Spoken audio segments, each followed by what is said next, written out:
On August 4, 1892, Andrew and his wife, Abby Borden, were found brutally murdered in their Fall River, Massachusetts, home.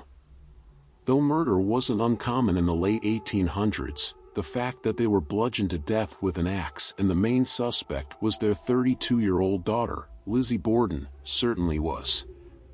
The Lizzie Borden house is notorious for being the home of Lizzie Borden and her family, and it is the location of the 1892 unsolved double murder of Lizzie's father and stepmother Andrew and Abby Borden. The crime and trial that followed made headlines around the world. Lizzie was ultimately acquitted of murder, but she remains forever linked to the heinous killings, as does the home where the crime was committed.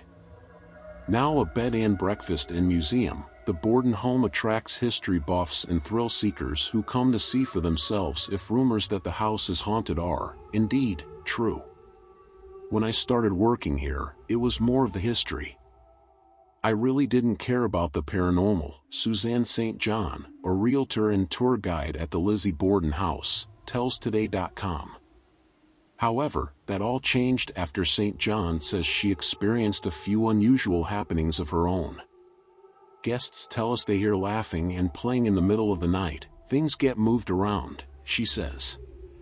And St. John has experienced a few unusual things herself, saying that once she discovered toys scattered across a room that no one had been in. St. John also talks of a picture that fell over and slid 2 feet across the floor without any plausible explanation, as well as a closet door that once opened on its own volition. On the eve of the anniversary of Andrew and Abby's murder, St. John says that she and 2 other tour guides at the house felt a sudden sharp, piercing pain in their left eyes, the same exact location of Andrew Borden's fatal injuries.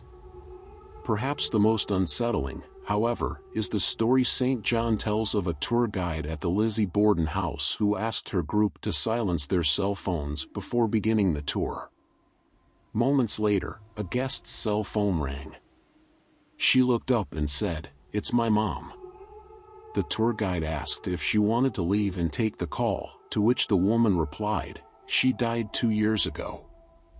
Believers in the paranormal claim the house is haunted by everyone from Abby and Andrew, to the ghosts of 2 children murdered by their mother at a house next door in 1848, to Lizzie herself, on a part-time basis, apparently, since people claim Lizzie also haunts Maplecroft, her post-trial house on French Street. In 1996, the Lizzie Borden house was converted into a museum and B&B.